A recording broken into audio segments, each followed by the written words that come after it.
Hello friends, मैं नीता भास्कर आप सभी लोगों का अपने यूट्यूब चैनल पर स्वागत करती हूँ। आशा करती हूँ कि आप सभी लोग अच्छे होंगे और अच्छी तरीके से अपनी तैयारी कर रहे होंगे। तो फ्रेंड्स, जो मैं पहले घटना चक्र के क्वेश्चन करा रही थी और बहुत इंपॉर्टेंट क्वेश्चन है टीजीटी और पीजीटी को, समझ लीजिए कि इसमें से बहुत क्वेश्चन आएंगे उसमें, और हूबहू वही क्वेश्चन आ जाते हैं और वेरी इंपॉर्टेंट है। उसमें मैंने प्राचीन भारत का इतिहास और मध्यकालीन भारत का इतिहास औरंगजेब तक खत्म करा दिया था।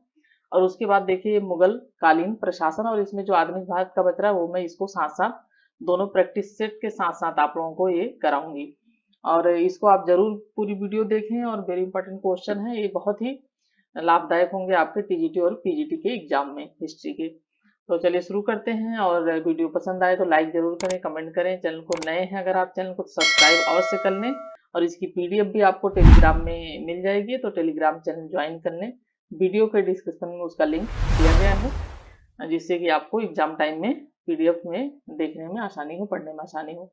तो चलिए शुरू करते हैं। और फर्स्ट क्वेश्चन हमारा, मुगल प्रशासन के दौरान जिले को किस नाम से जाना जाता था? इसके क्वेश्चन बहुत आते हैं और जरूर आएंगे प्रशासन से, मुगल कालीन और गुप्त प्रशासन से भी बहुत आते हैं क्वेश्चन। तो ये सब वेरी कुछ पार्ट इंपॉर्टेंट है, जिसकी मैं एक वीडियो बनाऊंगी आप लोगों के लिए, किस किस पार्ट से आपको अधिक से अधिक आपको क्वेश्चन करना है।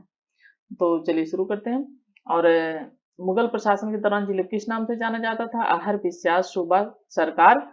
तो हमारा फर्स्ट क्वेश्चन का राइट आंसर है डी, सरकार के नाम से जाना जाता था। किसको जाना जाता था? जिले को। ठीक है, ये आपको ध्यान रखना है। तो इसमें मैंने थोड़ा व्याख्या भी सब ले ली है, जिससे कि आपको इससे और एक दो क्वेश्चन अगर कुछ हट के पूछेगा तो उससे भी क्लियर हो जाएगा। ठीक है। मुगल प्रशासन के दौरान जिले को सरकार के नाम से जाना जाता था। शासन की सुविधा के लिए प्रत्येक सूबा प्रांत कई सरकारों जिलों में बटा होता था। सरकार को पुनः परगना या महल में विभाजित किया गया था। प्रत्येक सरकार के प्रमुख अधिकारी फौजदार, अमलगुजार, काजी, कोतवाल, बितिच्ची और खजानदार होते थे। तो प्रमुख अधिकारी कौन कौन से होते थे? फौजदार, अमलगुजार, काजी, कोतवाल, बितिच्ची और खजानदार होते थे। ठीक है, ये ध्यान रखना आपको। सेकेंड क्वेश्चन हमारा, मुगल काल में जनपद जिला क्या कहलाता था? इक्ता, सरकार, तर्फ, सूबा। तो मुगल काल में जनपद जिला क्या कहलाता था? ये भी क्वेश्चन वही है, बस इसका पूछने का थोड़ा सा तरीका बदला हुआ है, सरकार। ठीक है। नेक्स्ट हमारा, मुगल काल सेना में सेना का प्रधान निम्न में से कौन था? ठीक है, शाहनाए पील, मीर बख्शी, वजीर, सवाहे निगार। तो ये हमारा राइट आंसर है थर्ड क्वेश्चन का बी, जो है मीर बख्शी। ये वेरी इंपॉर्टेंट क्वेश्चन है, इसे आपको ध्यान रखना है और ये क्वेश्चन पूछता है अक्सर। ठीक है। और इसमें व्याख्या देखते हैं। मुगल काल में मीर बख्शी सैन्य विभाग का प्रधान होता था। ठीक है, किसका विभाग का? सैन्य प्रधान विभाग का। उच्चाधिकारियों सहित सभी श्रेणियों के मनसबदारों की नियुक्ति के आदेश उसी के द्वारा दिए जाते थे। घोड़ों को दागने और सिपाहियों को मुआयना करने का काम भी किस बात का? घोड़ों को दागने और सिपाहियों का जो मुआयना करते थे उनका काम भी उसी के जिम्मे था। वह सरकत नामक प्रमाण पत्र पर हस्ताक्षर करके सैनिकों का मासिक वेतन भी निर्धारित करता था। इसके प्रांतों में भी पक्षी होते थे जो मीर बख्शी के नियंत्रण में कार्य करते थे। तो प्रांतों में भी पक्षी होते थे, एक चीज आपको ये ध्यान रखना है। और क्या नाम था? वह सरखत नामक, किस पे हस्ताक्षर करते थे? सरखत। ठीक है, ये दो तीन पॉइंट आपको इस पे ध्यान रखना है। चलिए फोर्थ क्वेश्चन हमारा, मुगल शासन में मीर बख्शी का कर्तव्य क्या था? किसानों से टैक्स वसूल करना, आय व्यय का लेखा रखना, न्याय देना, भू राजस्व अधिकारियों का परिवीक्षण। तो हमारा फोर्थ क्वेश्चन का राइट आंसर है डी, भू राजस्व अधिकारियों का परिवीक्षण। व्याख्या देखते हैं। मुगल शासन में मीर बख्शी भू राजस्व अधिकारियों का पर्यवेक्षण करता था तथा साथ ही सैन्य विभाग के वेतन के लिए भी उत्तरदायी था। ठीक है, वेतन के लिए भी उत्तरदायी था। और सर जादूनाथ सरकार ने भी मीर बख्शी को वेतनाधिकारी, पे मास्टर कहा है, किंतु वेतनाधिकारी का कार्य मीर बख्शी का नियमित और अस्थायी कार्य नहीं था, यानी नियमित और अस्थायी नहीं था। वेतनाधिकारी का कार्य दीवाने तन करता था। जो वेतनाधिकारी का काम था वो दीवाने तन करता था। ठीक है। नेक्स्ट क्वेश्चन हमारा फिफ्थ क्वेश्चन, निम्नलिखित में से किसे मुगल सेना में चिकित्सक नियुक्त किया गया था? बर्नियर को, करेरी को, मनुची को, ट्रेवेनियर को। हमारा फिफ्थ क्वेश्चन का हमारा राइट आंसर है सी, मनुची को। ठीक है, मनुची को मुगल सेना में चिकित्सक नियुक्त किया गया था। ठीक है। निकोलाउ मलूची या निकोकांट मलूची भी लिखा रहता है इसका। मुगल सेना में चिकित्सक नियुक्त किया गया, वह एक इतालवी यात्री थे, यानी इटली से आया था वो। और ये भी ध्यान रखने आप, मलूची मनुची और इतावली से आया था। इसने भारत आकर दारा सिको की सेना में तोपची के रूप में नौकरी की थी। दारा सिको, ये थोड़ा दास सिको हो गया है, तो ये दारा सिको है। दारा सिको की सेना के रूप में सेना में तोपची के रूप में नौकरी की थी। और 1659 ईस्वी में दारा सिको की मृत्यु के बाद इसने चिकित्सक का पेशा अपना लिया था मनुजी ने। ठीक है। नेक्स्ट क्वेश्चन हमारा, निम्नलिखित कथनों पर विचार कीजिए। अहदी वे घुड़सवार सिपाही थे। फर्स्ट है, जिन्होंने अपनी सेवाएं एकाकी प्रदान की, जिन्होंने किसी सरदार के साथ अपने को संलग्न नहीं किया, सम्राट ही जिनका आसन कर्नल था, और जिन्होंने अपने को मिर्जाओं के साथ संलग्न किया। इन कथनों में से कौन सा सही है? तो 6 क्वेश्चन का हमारा राइट आंसर है बी, 1, 2 और 3 सही है। कौन कौन से सही है? जिन्होंने अपनी सेवाएं एकाकी प्रदान की, दूसरा है जिन्होंने किसी सरदार के साथ अपने संलग्न कही, और तीसरा सही है जो है सम्राट ही जिनका आसन कर्नल था। चलिए इसका हम डिटेल देखेंगे, थोड़ा व्याख्या। मुगल काल में मनसबदारों के सैनिकों के अतिरिक्त 2 प्रकार के और घुड़सवार सैनिक थे, अहदी तथा दाखिली। कौन कौन से थे? अहदी तथा दाखिली। अहदी सैनिक बादशाह द्वारा नियुक्त किए जाते थे तथा उसके अंगरक्षक के रूप में कार्य करते थे। जो अहदी थे वो बादशाह द्वारा नियुक्त किए जाते थे और उसका संरक्षक किस अंगरक्षक के रूप में कार्य करते थे। ठीक है। और यद्यपि इनका मनसबदारों से कोई संबंध नहीं था, तो ये आपको ध्यान रखना है किस रूप में अहदी काम करते थे। बादशाह का जो है वो अंगरक्षक के रूप में कार्य करते थे, क्योंकि ये भी क्वेश्चन बना सकते हैं कि जो हाथी थे वो कौन थे और किस लिए नियुक्त किए जाते थे, तो उसका कार्य क्या था, तो इसलिए आपको याद रखना है। ठीक है, हाथी कौन थे और किस लिए कार्य करते थे। इनका मनसबदारों से कोई संबंध नहीं था। इनका मनसबदार जो होते थे उनसे कोई संबंध नहीं होता था, किंतु बादशाह के प्रत्यक्ष आदेश से इन्हें मनसबदारों के साथ नियुक्त कर दिया जाता। लेकिन बादशाह जब आदेश करता था तो उनको मनसबदारों के साथ नियुक्त कर दिया जाता था। वे प्रत्यक्ष रूप से बादशाह के अधीन होते थे तथा इनकी भर्ती, वेतन, वस्त्र एवं घोड़े सब राज्य की ओर से दिए जाते थे। तो इनका वेतन, भर्ती जो भी होता था, वस्त्र वगैरह, घोड़े आदि सब राज्य ही देता था। इनके लिए पृथक दीवाने बख्शी की व्यवस्था की गई थी। एक अहदी घुड़सवार को 500 रुपए कितना वेतन दिया जाता था? 500 रुपए वेतन देने का उल्लेख मिलता है, जबकि एक साधारण घुड़सवार को 12 रुपए से 15 रुपए तक ही वेतन दिया जाता था। तो जो अहदी होता था देखिए उसको ज्यादा वेतन मिलता था, 500 रुपए, और जो साधारण घुड़सवार होता था उन्हें 12 से 15 रुपए। अकबर के समय में अहदी सैनिकों की संख्या 12,000 हो गई थी। ठीक है, अकबर के समय में बहुत ज्यादा हो गई थी। ये बादशाह के सबसे योग्य और वफादार सैनिक माने जाते थे। ठीक है।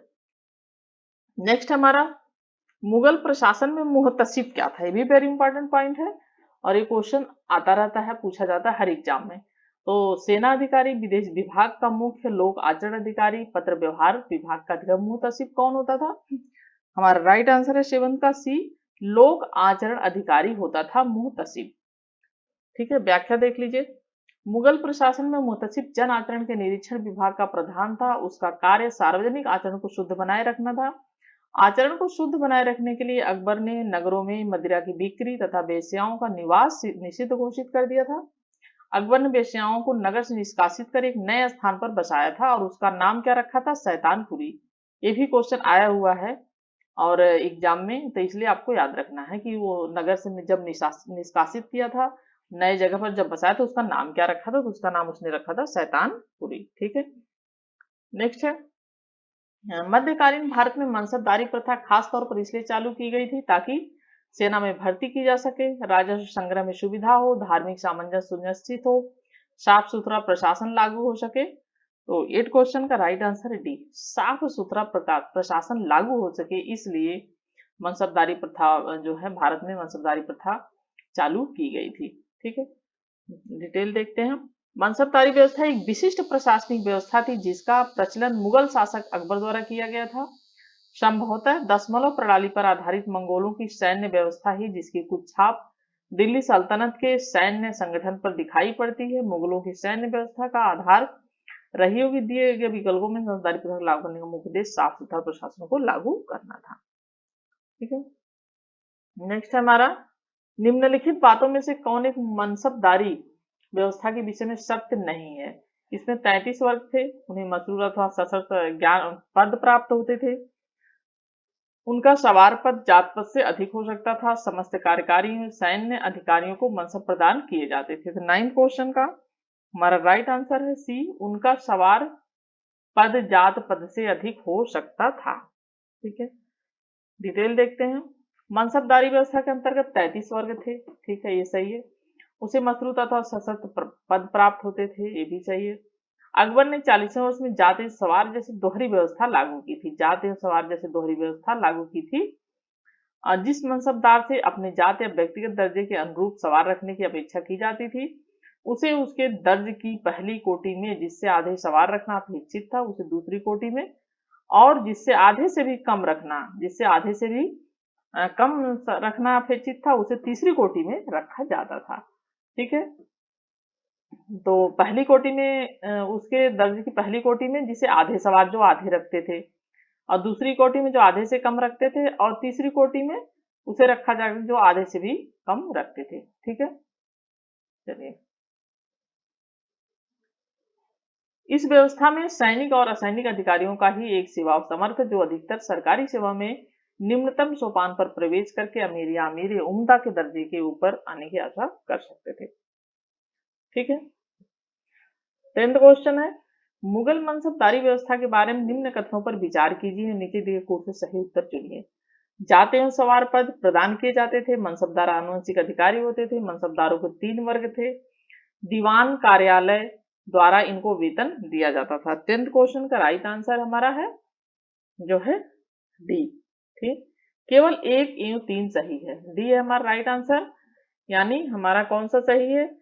पहला है जात एवं सवार प्रदान जो है पद प्रदान किए जाते थे, और तीसरा जो मनसबदारों के 3 वर्ग थे, यही दोनों सही, बाकी ये दोनों नहीं सही है। ठीक है, आनुवंशिक अधिकारी वो नहीं होते थे और दीवानदारियों को वेतन नहीं दिया जाता था। अब हम थोड़ा डिटेल देखेंगे इसका। मनसब शब्द का अर्थ क्या है? श्रेणी। इसका भी जो है एग्जाम में आया हुआ है, पिछले पीजीटी में इसी तरीके क्वेश्चन, ये मनसब क्या था, एक पद था, क्या था, ये क्वेश्चन आया हुआ है 2016 के पेपर में, हिस्ट्री के पीजीटी में। ठीक है, तो मनसब क्या है? एक पद है, श्रेणी कह सकते हैं या पद कह सकते हैं, तथा मनसबदार का अर्थ उस अधिकारी से था, और मनसबदार उस अधिकारी से जिसे शाही सेना में पद अथवा श्रेणी प्राप्त होती थी। तो मनसब एक श्रेणी या पद है, लेकिन और मनसबदार उस अधिकारी से था जिसे यह श्रेणी या पद जो है मिलता था। अकबर की मनसबदारी व्यवस्था दशमलव प्रणाली पर आधारित थी। अकबर ने अपने अंतिम वर्षों में मनसबदारी व्यवस्था में जात और सवार पदों को आरंभ किया। डॉक्टर एल श्रीवास्तव के अनुसार जात का पद हाथी, घोड़े आदि सभी संख्या का घोतक था। ठीक है, कि कितने हाथी हैं, कितने घोड़े, जात का जो पद होता था इस संख्या का घोतक होता था। जबकि सवार का पद केवल, ये पद है, पद केवल घुड़सवारों की संख्या को निश्चित करता था। ठीक है, मनसबदारों को 3 वर्ग थे, जिसमें प्रथम श्रेणी के अंतर्गत वे आते थे जो निर्धारित मनसब संख्या के बराबर सवार रखते थे, जो अभी पिछले क्वेश्चन में डिटेल में था, जो बराबर रखते थे। पहली श्रेणी और दूसरी श्रेणी में वही थे जो उनकी से आधे संख्या का आधे रखते थे, और तीसरी श्रेणी में जो आधे से भी कम रखते थे। ठीक है, तो इनका नगद वेतन और जागीर इन्हें प्रदान की जाती थी। नेक्स्ट हमारा मुगल कालीन भारत में राज्य की आय का मुख्य प्रमुख स्रोत क्या था? एक बार आप वीडियो देख लीजिए, उसके बाद आप इसकी पीडीएफ पढ़ लेंगे 2 बार, तो आपको समझ में आ जाएगा। टेलीग्राम चैनल पे मैं वीडियो इसकी आप लिंक भी डाल दूंगी वीडियो की, और वो भी डाल दूंगी आपको पीडीएफ भी। ठीक है, तो आप पीडीएफ जरूर देख लीजिएगा अच्छी तरीके से, क्योंकि ये वेरी इंपॉर्टेंट है और क्वेश्चन इसमें से आते हैं। ठीक है, जरूर आते हैं, ये मैं बता दूं आपको, चाहे टीजीटी का हो चाहे पीजीटी का हो। मुगलकालीन प्रशासन में राज्य की आय का प्रमुख स्रोत क्या था? लूट, राजगत संपत्ति, भू राजस्व, कर। 11th क्वेश्चन का राइट आंसर है सी, भू राजस्व जो है कर। ठीक है, और इसका हम डिटेल देखेंगे थोड़ा सा। मध्यकालीन भारत में राज्य की आय का प्रमुख स्रोत भू राजस्व था। बाबर के समय में संपूर्ण भूमि को जागीरों में बांट दिया जाता था। हुमायूं ने अपने समय में भूमि सुधार के लिए कोई कार्य नहीं किया, यानी हुमायूं ने कोई कार्य नहीं किया। शेर शाह ने अपने समय में एक सुव्यवस्थित लगान व्यवस्था का प्रारंभ किया था, परंतु वह व्यवस्था इस्लाम शाह की मृत्यु के पश्चात नष्ट हो गया। अकबर प्रथम सुल्तान था। ठीक है, अकबर प्रथम सुल्तान था जिसने लगान व्यवस्था को सुचारू रूप से स्थापित किया था। ठीक है। मध्य युग की श्रेष्ठतम लगान पद्धति का निर्माण किया। उसके शासनकाल में सामान्यतः उपज का 1/3 भाग भू राजस्व के रूप में लिया जाता था। कितना भाग लिया जाता था ये भी आपको ध्यान रखना है, वेरी इंपॉर्टेंट है ये। और पूछ लेते हैं कि उपज का कितना भाग लिया जाता था, कई एग्जाम में क्वेश्चन इस तरीके से आते हैं। शाहजहां के काल में भूमि पर भू राजस्व बढ़ाकर 50% तक हो गया था। उसने भू राजस्व वसूल करने के लिए ठेकेदारी प्रथा का जो है प्रचलन किया था, जो है शुरू कर दिया था शाहजहां ने। चलिए 12th क्वेश्चन है, मुगल प्रशासनिक शब्दावली में माल प्रतिनिधित्व करता था भू राजस्व का, वेतन का, पदों का। तो हमारा राइट आंसर है हमारा भू राजस्व का। ठीक है, ये क्वेश्चन वही है लेकिन थोड़ा दूसरे तरीके से पूछा गया है। ठीक है। मुगल सम्राट, ठीक है, ये है सम्राट। मुगल सम्राट जिसने तंबाकू के प्रयोग पर निषेध लगाया था, अकबर, बाबर, जहांगीर, औरंगजेब। तो हमारा 13 क्वेश्चन का राइट आंसर है सी। तंबाकू के प्रयोग पर किसने प्रतिबंध लगाया था, ये जहांगीर ने लगाया था। ठीक है। डिटेल में है कि पुर्तगालियों द्वारा 1605 ईस्वी में तंबाकू भारत ला गया था। ये भी आपका क्वेश्चन बन जाएगा कि पुर्तगालियों द्वारा तंबाकू कब लाए गए थे या कौन थे जो तंबाकू को लाए थे भारत में। तो पुर्तगाली लाए थे और 1605 ईस्वी में लाए थे। इसके बाद ही तंबाकू भारत के जनसामान्य में बहुत लोकप्रिय हो गया। कुछ ही वर्षों में तंबाकू पीने की आदत लोगों में इतनी अधिक प्रचलित हो गई। इस नुकसानदेह आदत से बचने के लिए 1617 में जहांगीर को निषेध जारी करना पड़ा था। ठीक है। नेक्स्ट है, मुगल प्रशासन में मदद मास इंगित करता है चुंगी कर विद्वानों को दी जाने राजस्व भूमि, अनुबद्ध भूमि। तो ये राइट आंसर हमारा बी है फ्रेंड्स। इसमें जो विद्वानों को भूमि दी जाती थी राजस्व मुक्त यानी कर मुक्त भूमि दी जाती थी, तो उसे मदद ए मास कहा जाता था। ये भी बहुत इंपॉर्टेंट है और बार इसी नेट में, टीसीएस में, हर एग्जाम में ये पूछा जाता है क्वेश्चन। ठीक है। इसमें जो भी मैं क्वेश्चन करा रहे हैं ये प्रशासन के बहुत ही वेरी इंपॉर्टेंट क्वेश्चन हर एग्जाम में आपको काम आएंगे, टीईटी पीटी के अलावा भी। ठीक है। और तो चलते हैं, ये थोड़ा सा डिटेल देखते हैं। मुगल प्रशासन में विद्वानों में धार्मिक लोगों को दी जाने राजस्व मुक्त अनुदान भूमि को मदद ए मास कहा जाता था। इसे सयूर गल भी कहा जाता था। देखिए मदद ए मास तो आप जान रहे हैं, लेकिन सयूर गल भी इसे कहा जाता था। दान दी जाने वाली समस्त भूमि का निरीक्षण कौन करता था, सद्र करता था, तथा सद्र का यह भी दायित्व था कि इन अनुदानों का दुरुपयोग न होने पाए। यह भूमि स्थानांतरित नहीं होती थी और अनुदान ग्राही के पास वंशानुगत रूप से रहती थी। ठीक है। 15 क्वेश्चन है, मुगल काल में मनसबदारी प्रथा विद्यमान थी, कारण मनसबदारों का चयन योग्यता के आधार पर होता था। कथन और दोनों सही है, इसमें हम देखते हैं। 15 क्वेश्चन का हमारा राइट आंसर है सी। कथन सही है लेकिन कारण गलत है। ठीक है। ये तो मनसबदारी प्रथा विद्यमान थी, ये तो बिल्कुल सही है, लेकिन योग्यता के आधार पर होता था, यह सही नहीं है, क्योंकि अभी हमने पढ़ा था कि उसका नियुक्ति जो है सम्राट करता था। चलिए, मनसबदारी व्यवस्था मुगल सैनिक व्यवस्था का मूलाधार थी, जो मंगोलों की दशमलव पद्धति पर आधारित थी। अकबर के शासनकाल में पहली बार मनसब प्रदान किए जाने का संकेत मिलता है। कौन से वर्ष में, 11वें वर्ष में। तथापि मनसबदारों के चयन में योग्यता ही मानदंड नहीं हुई। इस प्रकार इस प्रश्न का सही उत्तर मतलब कारण ए नहीं है। ठीक है। चलिए नेक्स्ट हमारा, निम्न में दिए गए ए बी के व्याख्यान को पढ़ो और निम्न कोटों सही उत्तर का चयन करें। तो ये में क्या है, सभी मनसबदार सेना के पदाधिकारी नहीं होते थे। मुगल सेना के उच्च पदाधिकारी मनसबदार होते थे और उनका वर्गीकरण होता था। 16 क्वेश्चन का राइट आंसर है हमारा जो है बी। ए बी जो है दोनों सही है इसमें। ठीक है। ये भी सही है और ये भी सही है। चलिए अब इसका थोड़ा सा हम डिटेल थोड़ा सा पढ़ लेते हैं। मनसबदारी व्यवस्था को अकबर ने अपने शासन काल में प्रारंभ किया था। सैन्य अधिकारियों के साथ साथ असैनिक अधिकारियों को भी मनसब प्रदान किया जाता था। अबुल फजल के आईने अकबरी में से ज्ञात होता है कि मनसबदारों की 66 श्रेणियां होती थी। कहां से ज्ञात होता है, आईने अकबरी से। और आईने अकबरी किसकी लिखी हुई है, आईने अकबरी लिखी हुई अबुल फजल। अबुल फजल ने 2 बुक लिखी थी, एक आईने अकबरी और एक अकबर नामा। ठीक है, 2 ही बुक है इसकी अबुल फजल की। और उसमें ये चर्चा की गई है, उसमें ये पता चलता है उससे कि मनसबदारों की कितनी श्रेणियां थी, तो 66 श्रेणियां थी।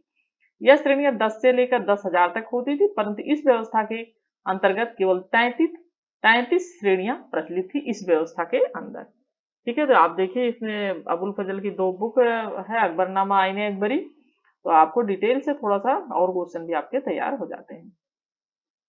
निम्नलिखित राजाओं में से किसने राम सीता की आकृति और रामसी देवनागरी लेख से कुछ युक्त युक्त सिक्के चलाए थे? भोज, सिद्धराज जयसिंह, जैनुल आबिदीन, अकबर।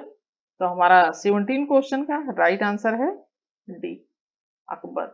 अकबर द्वारा राम सीता की आकृति और रामसी देवनागरी लेखी सिक्के चलाए गए थे। ठीक है।